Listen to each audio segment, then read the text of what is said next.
Bonjour. Je vous vois déjà frémir, mon Dieu, des transparents. Ouais, des pauvres points, oui. Je suis ingénieur. Vous savez, les ingénieurs sans les transparents, c'est perdu. C'est dramatique. J'étais même pas ingénieur, j'étais mathématicien. Ça, c'est encore pire, parce que j'aimais les maths m'aimaient, et il n'y avait pas de place pour le reste, y compris pour les filles. Puis un jour, quelqu'un m'avait dit, les filles, il faut que tu les dragues. J'ai dit, comment? Il faut les faire rire. Donc j'arrivais, viens sur mon sein doux pour y épancher ta vidange. Ça marchait pas du tout. Bref. Mais, oui, c'est dramatique. Ça parle au cerveau, ça, vous voyez. J'ai néanmoins toujours eu une autre obsession dans ma vie, c'est l'apprentissage, le partage de connaissances. Et pour ça, j'ai créé, il y a 5 ans, une première start-up qui voulait faire des jeux qui permettaient d'apprendre, et cette start-up a fait un dépôt de bilan. Oui, ça arrive dans la vie. Mais le hasard a voulu qu'à peu près en même temps de ce dépôt de bilan, je rencontre un homme extraordinaire, Idriss Aberkane, un jeune de 27 ans, spécialiste de neurosciences, qui était exactement sur les mêmes idées que moi, la même éthique que moi, faire des jeux, mais faire des jeux qui nous permettent d'apprendre. Et avec lui, on a donc créé Scanderia. Pourquoi Scanderia? Parce qu'on est tous les deux fans de la ville d'Alexandrie. Vous savez, Alexandrie, c'est le phare, la grande bibliothèque. Et Alexandrie, en arabe, c'est Iskanderia. Donc, Scanderia, le nom était toujours trouvé. Je vous dis ça parce qu'habituellement, les gens pensent que c'est Volvo et la Suède ou autre chose que ça. Mais non, c'est pas du tout ça. Et alors, vous savez, pourquoi la renaissance numérique? Moi, j'avais coutume de parler des ruptures que nous vivons. Puis, vous savez, parler de rupture, ben oui, c'est bien, mais enfin, c'est pas très porteur d'espoir. Et puis, un jour, je me suis aperçu que ce qu'on vivait actuellement avait beaucoup de points communs avec la Renaissance. Qu'est-ce qui se passe à la Renaissance? La science et la technologie font des progrès extraordinaires. On invente le vilebrequin, on invente la cale sèche, on invente le parachute, on invente la perspective en peinture énorme, et surtout, on commence à disséquer les cadavres et on jette les bases de la médecine moderne. André Vézal. Mais la Renaissance, c'est aussi ce moment où l'ordre ancien empêche de muter. L'Église catholique ne veut pas que les gens s'enrichissent intellectuellement, etc. Et c'est ce que nous vivons aujourd'hui. En ce moment, la science et la technologie font des progrès fabuleux. Nous sommes quand même la première génération à avoir vu des exoplanètes. Vous vous rendez compte en termes de regard sur le monde? On sait maintenant qu'il y a des planètes qui tournent autour d'autres étoiles que notre Soleil. Nous avons construit des ordinateurs quantiques et surtout, l'analogue de l'ouverture du corps, c'est le cerveau. Nous faisons actuellement des progrès extraordinaires en termes de compréhension de ce qui se passe dans le cerveau. Et tout un tas d'éléments qui étaient considérés comme des maladies psychologiques, l'autisme par exemple, eh bien aujourd'hui, on commence à comprendre d'où ça vient et on commence à faire des choses. Et pourtant, en ce moment, l'ordre ancien freine des cas de fer. Tous les jours, vous le voyez, ce combat qui est très fractalisé entre des gens qui, pour moi, c'est là où est la fracture numérique, entre des gens qui ont compris que le monde était en train de muter et des gens qui restent toujours selon les méthodes et les valeurs anciennes. Et entre autres, pour comprendre ça, il faut comprendre bien sûr qu'Internet, c'est un nouvel alphabet, mais surtout, il faut adopter une posture systémique. Alors tout le monde me dit, c'est quoi la systémique? Comme je ne peux pas leur faire le coup des blagues 2 fois, je vous montre ce dessin. Il est dramatique, n'est-ce pas, hein? C'est le nombre de fois, moi surtout parisien, je suis désolé de ne pas être bordelais, mais où je suis dans la file de droite parce que je fais partie des gens pressés. Voilà. Donc une fois qu'on a compris ça, on a compris que le monde était aujourd'hui, il fallait adopter les yeux d'un systémicien, il fallait regarder l'ensemble, la globalité du système pour le comprendre. Et entre autres, vous savez, souvent on vous dit avant c'était pas pareil. En fait, quand vous regardez le champ de la science et de la technologie, oui, la science et la technologie construisent des corpus de connaissances qui s'appuient les uns sur les autres, mais dès que vous regardez le champ de la sociologie, des sentiments humains, finalement on n'invente rien. Vous savez, finalement, on circule, on réexplore des formes du passé, mais on n'invente rien. D'ailleurs, heureusement, parce que si on construit des corpus de connaissances, comme vous savez, au Moyen-Âge, il était évident pour tout le monde que tomber amoureux, c'était être malade. Hein. C'est pour ça qu'on a inventé l'amour courtois, d'ailleurs, pour restaurer, redonner un peu de crédit aux sentiments amoureux. Mais finalement, si les sentiments, c'était comme la science et la technologie, depuis le Moyen-Âge, on ne commettrait plus cette erreur grave de tomber amoureux. Ce serait un petit peu dommage, quand même. Bref. Bon. Mais en revanche, nous avons vécu, nous, bipèdes, une véritable rupture. Et cette rupture est la suivante. Quand moi je suis né, il y avait 2,3 milliards d'individus sur Terre. Aujourd'hui, il y en a 7. C'est pas moi le coupable, je vous rassure, mais c'est quand même un peu staccanoviste. Mais 7 milliards d'individus dans un même vaisseau spatial, ça veut dire quoi? Ça veut dire que nos journées sont bourrées d'interactions. Voilà. C'est ce que nous vivons actuellement. Il y a plus de gens dans les rues, plus de gens dans le métro, plus de gens dans les trains, dans les avions, plus de collaborateurs, plus de clients, plus de. Et donc ça veut dire que nous sommes dans un monde qui est sous pression. Et un monde sous pression, ça se gère différemment. Et il n'y a pas que les voitures, il y a l'information. Parce que nous sommes dans un monde bourré d'interactions, nous sommes remplis d'informations, et ça, c'est ce qu'on vit tous les jours. Oh là là, j'ai trop d'emails, j'ai trop de ceci, j'ai trop de cela, je suis perdu dans un océan d'informations. Et alors que ce que, à l'inverse, tout le monde rêve, bien évidemment, c'est d'arriver à ça. Ça, c'est magnifique, il y a Twitter, les réseaux sociaux, c'est beau, le monde, il est tranquille, etc. Alors pourquoi, ou plutôt comment faire pour arriver à ça ? Eh bien, il faut changer de posture, et entre autres, il faut arrêter ce qu'on appelle les modèles linéaires, il faut atteindre ce qu'on appelle l'homéostasie. Vous savez, l'homéostasie, c'est extraordinaire, c'est cette idée qu'un organisme est en équilibre dynamique avec son environnement. Donc ne rêvez pas comment le monde, ou comment sera dans 10 ans, quand les conditions de température et de pression auront totalement changé dans 3 mois. En revanche, il faut maintenir cet équilibre. Et le corps humain est un magnifique exemple d'homéostasie. Qu'il fasse moins 10 ou plus 30 dehors, la température interne de votre corps est constante. Et pourquoi votre corps humain est en homéostasie ? Parce qu'il s'échange de l'information. Tous les éléments de votre corps, votre cœur, vos rats, vos poumons, passent leur temps à s'échanger de l'information, et c'est ce qui assure cet équilibre. D'ailleurs, quand l'information circule moins bien, ça s'appelle le cancer, et on sait ce que ça veut dire. Donc aujourd'hui, tous les modèles qui font mal circuler l'information, qui font mal circuler la connaissance, sont des modèles qui sont à proscrire parce qu'ils deviennent totalement inefficaces, parce qu'ils ne savent plus gérer la complexité du monde. Donc les hiérarchies, bien sûr, les modèles en silo, et les modèles basés sur la méfiance. C'est extraordinaire ce que la méfiance empêche l'information et le savoir de circuler. Et donc, à l'inverse, il faut construire des choses qui sont vraiment basées sur autre chose que sur la méfiance, etc. Et il faut construire un monde totalement différemment. Et alors, la connaissance, c'est fabuleux. La connaissance, et là, je vais reprendre... Il est magnifique, le robot Einstein. Et là, je vais reprendre les propos de mon ami Idriss, mon cofondateur. La connaissance est infinie. Lui, il ajoute, parce qu'il est plus jeune que moi, la connerie aussi, c'est infini. Ça va de pair, quoi. Bon, moi, je n'oserais pas, mais sous ces mots, je peux.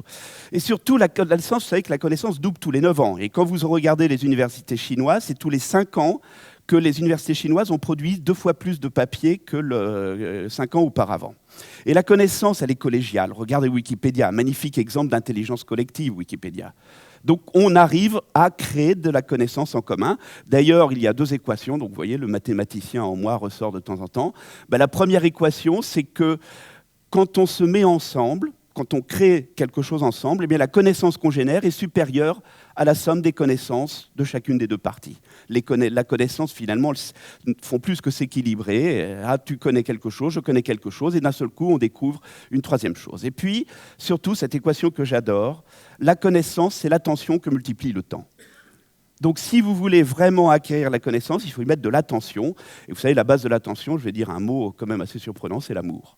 Plus vous aimez quelque chose, plus vous y allez y apporter de l'attention, et plus vous y allez finalement acquérir des connaissances. Et donc, cette idée que l'apprentissage doit passer par l'attention et doit passer par l'amour, c'est quand même quelque chose d'assez fantastique. Or, il y a quelque chose qui permet vraiment de réaliser cet élément-là. Ce quelque chose, vous allez le voir. Je vais vous proposer 4 manières d'acquérir la connaissance, et vous allez voir laquelle va vraiment vous parler. Numéro 1. C'est dramatique. Rien qu'à voir ça, moi, je suis déprimé. Moi. Voilà, on s'endort et tout, le mec, il est loin. Il y a des transparents presque comme les miens, et puis, etc. Vous savez que ça, c'est dramatique parce que les neurosciences vous disent une chose. Quand vous êtes comme ça dans un amphi magistral, qu'est-ce que vous faites ? Votre cerveau est mobilisé sur une tâche qui consiste à décoder une onde sonore et la transformer en de l'écrit. Et votre cerveau, il ne fait que ça, il ne fait rien d'autre. Donc, comme il ne fait rien d'autre, qu'est-ce que vous faites en rentrant chez vous ? Vous relisez vos notes. Pas terrible, comme méthode d'apprentissage. Bon. Celle-là, oh mon Dieu, le pauvre gamin. De toute façon, c'est simple. Soit le gamin, ce n'est pas un Einstein et il va souffrir, soit c'est un Einstein et c'est le prof qui va souffrir. De toute façon, dans les 2 cas, il va y avoir de la souffrance. Bon. Vous savez que alors là, tous les neuroscientifiques vous diront que cette idée qu'il faut souffrir pour apprendre, ça vient peut-être de Sparte, mais tout juste, quoi. Ah là, ça devient intéressant. Vous savez que l'être humain, nous, les humains, nous sommes le seul mammifère à ne pas apprendre en jouant. Ou plutôt, nous le faisons jusqu'à l'âge de 3-4 ans, et après, nous avons oublié ça. Mais vous savez, les autres mammifères n'oublient pas, ils apprennent en jouant. Et puis ça, voilà, ça c'est magnifique. Il y a une équipe, on a un objectif, on joue, et on apprend énormément. On apprend bien évidemment à condition qu'il y ait le sentiment de l'équipe et qu'on apprenne ensemble. Donc, si vous voulez, le jeu, Et c'est cette obsession que j'ai depuis longtemps, le jeu comme base de l'apprentissage. Alors quand je dis jeu, je dis surtout pas les serious games, surtout pas les jeux sérieux. Ça, c'est mettre du chiant sur du chiant, quoi. Ça fait plaisir à des DRH, mais non, vous savez, hein, allez, bon, on va jouer l'entreprise, et puis alors je te mets un badge, et puis tu as un badge si tu arrives au niveau... Non, ça. D'ailleurs, nous avons une très grande neuroscientifique française, Daphné Bavelier, qui dit ça, oui, c'est à peu de choses près, comme mettre du chocolat sur du brocoli. Ça vous parle, hein?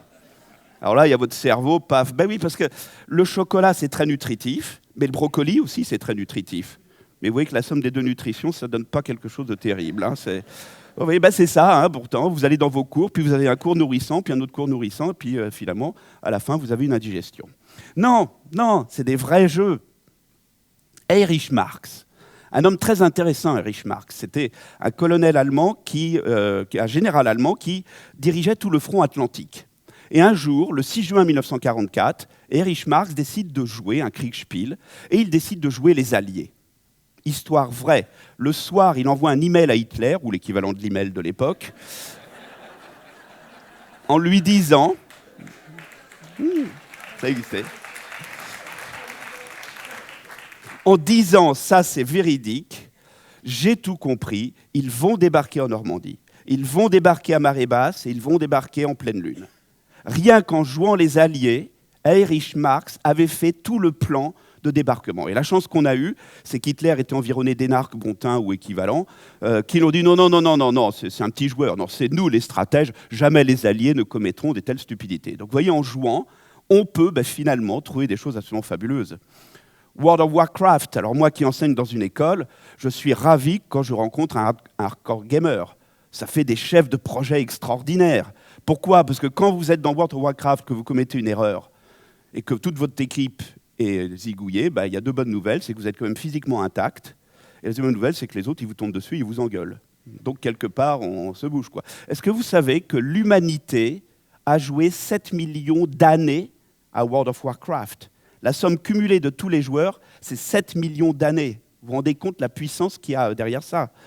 Mais est-ce que vous savez aussi que l'armée américaine a mis au point un jeu pour recruter ses bidasses ? Et qu'il y a 3 mois, l'armée américaine a recruté même le concepteur de Call of Duty. Vous savez, ces jeux-là, hein, où il faut first-person shooting. D'ailleurs, je rassure toutes les personnes dans la salle qui ont des gamins qui passent trop de temps sur ces jeux-là, ça développe la concentration. Donc, ça a été montré, à condition de border un peu quand même la chose, hein, d'expliquer que ça aborde la concentration. SimCity, le moindre gamin de 13 ans qui joue à SimCity, c'est très bien que si on augmente trop les impôts, les gens consomment moins et qu'in fine, il y a moins d'impôts. Ouais.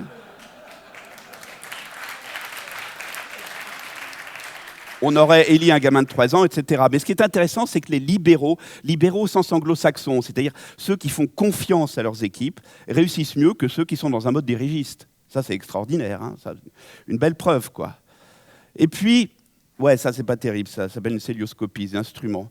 Je vous conseille, si un jour vous avez ce genre de problème, de demander à un chirurgien qui joue aux jeux vidéo, parce qu'il y a eu plusieurs études universitaires qui ont montré que les chirurgiens qui jouent aux jeux vidéo sont des bien meilleurs chirurgiens que les autres, surtout ce qui concerne la célioscopie. Donc vous allez dire, chirurgien, docteur, est-ce que vous jouez aux jeux vidéo ? Non, écoutez, je suis désolé, je veux pas de vous, j'en veux un autre, quoi. Et puis, voilà, et puis nous, on a développé même des jeux où on fait de la stratégie sur une carte, et je peux vous assurer que pas plus tard que la semaine dernière, c'était extraordinaire de voir justement 20 CEO d'opérateurs de télécom de pays d'Afrique et du Moyen-Orient qui étaient comme des gamins à celui qui aurait la stratégie la plus belle et la meilleure. Et c'est passionnant de les voir absolument engagés comme ça.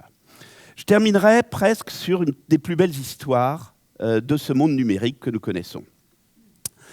Le sida du macaque.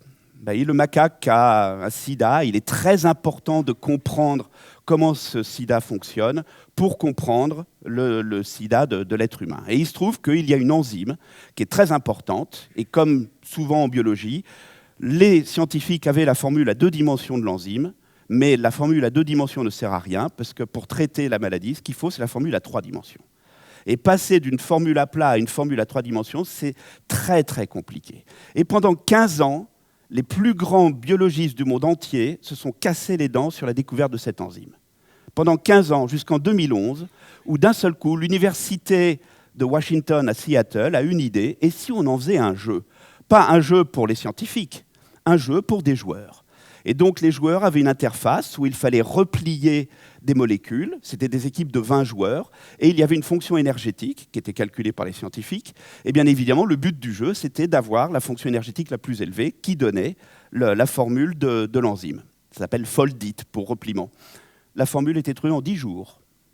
10 jours de joueurs en réseau, dont des gamins de 13 ans, des garagistes, etc., ont aidé les scientifiques qui séchaient depuis 15 ans sur la représentation en 3D de cette molécule. Et d'ailleurs, les scientifiques sont allés un cran plus loin, puisque maintenant, ils développent des enzymes de synthèse qu'ils donnent aux joueurs, et les joueurs améliorent l'enzyme de synthèse.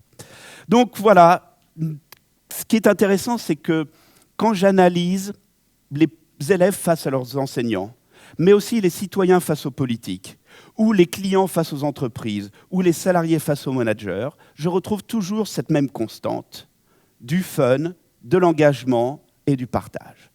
Les jeunes dans les entreprises, non mais, attendez, nous ce qu'on veut c'est des challenges, donc file-nous des challenges et puis on y arrivera. Pareil, les citoyens, non, nous on veut participer à l'élaboration de la ville, on veut. Eh bien ce qui est intéressant c'est que le jeu, ça permet ça. Puisque le jeu, c'est fun, c'est engageant et c'est collégial. Et donc j'ai envie de vous dire jouez, parce que le jeu c'est la fibre optique de l'apprentissage. Merci.